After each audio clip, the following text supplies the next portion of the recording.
নমস্কার বন্ধুরা, আমি সাগনিকা স্টে উইথ সৌভিক চ্যানেলে সবাইকে স্বাগত জানিয়ে আমি আজকে আমার রেসিপি ভিডিওটা এখান থেকে শুরু করছি। আজকে তোমাদেরকে আমি বানিয়ে দেখাবো ভোলা মাছের একটা রেসিপি। এই রেসিপিটা করার জন্য আমি এখানে নিয়ে নিয়েছি ভোলা মাছ। আমি 5 টুকরো ভোলা মাছ ভালো করে ধুয়ে পরিষ্কার করে নুন হলুদ মাখিয়ে নিয়েছি। তো চলো প্রথমে মাছগুলোকে আমি সাঁতলে নিই। আমি ভোলা মাছগুলো ভালোভাবে সাঁতলে নেব।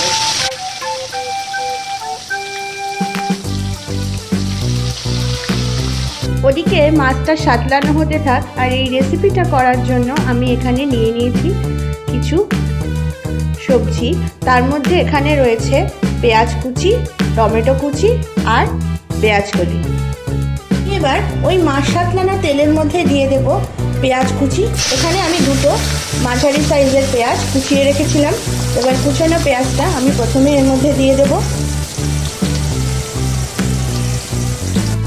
এবার এর মধ্যে দিয়ে দেব আমি পেঁয়াজ কলি।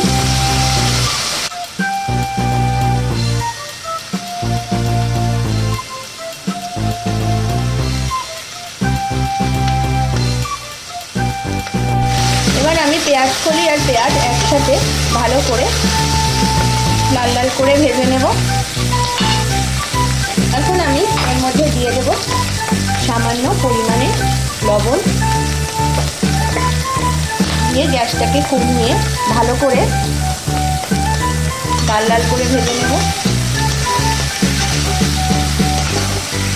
আমার পেঁয়াজ কলি আর পেঁয়াজ ভালোভাবে সাঁতলে নেওয়া কমপ্লিট। এবার আমি এর মধ্যে দিয়ে দেব টমেটো কুচি, দিয়ে আবারও একটু ভালো করে সাঁতলে নেব।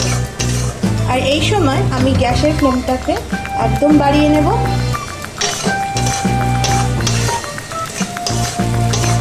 ওদিকে পেঁয়াজ কলি, পেঁয়াজ আর টমেটো ভালোভাবে সাঁতলানো হতে থাক, আর এদিকে আমি কিছু মশলা এই রান্নাটা করার জন্য তৈরি করে নেব। এর জন্য আমি প্রথমে নিয়ে নিচ্ছি এখানে গোটা জিরে, নিয়ে নেব কাঁচা লঙ্কা আর শুকনো লঙ্কা পরিমাণ মতো। এখানে আমি নিয়ে নিচ্ছি কয়েক টুকরো রসুন, আর এখানে আমি নিয়ে নিচ্ছি আদা।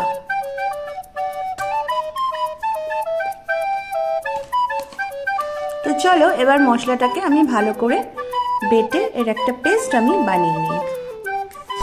এবার আমি বেটে নেওয়া মশলার পেস্টটা এর মধ্যে দিয়ে দেব, আর ভালো করে মশলাটাকে কষিয়ে নেব। এখানে বন্ধুরা আমার মশলাটা কষানো একদম কমপ্লিট। এবার আমি একে একে মাছগুলো এর মধ্যে দিয়ে দেব।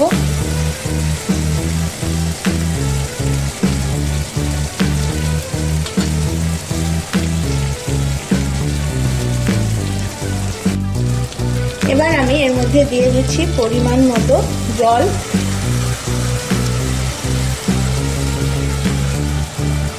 এর মধ্যে আমি দিয়ে দিচ্ছি পরিমাণ মতো হলুদ, দিয়ে দেবো একটু কাশ্মীরি লাল লঙ্কার গুঁড়ো রঙের জন্য, আর এখানে দিয়ে দেবো আমি পরিমাণ মতো লবণ।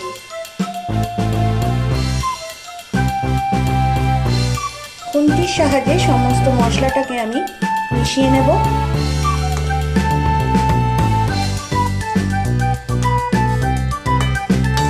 বন্ধুরা এখানে আমার আজকের রান্নাটা গরম গরম সার্ভ করার জন্য একদম রেডি। বন্ধুরা এখানে আমার ভোলা মাছের রেসিপি একদম রেডি গরম গরম ভাতের সাথে সার্ভ করার জন্য। আর এই রান্নাটা কিন্তু এইভাবে করলে খেতে ভীষণই ভালো লাগবে।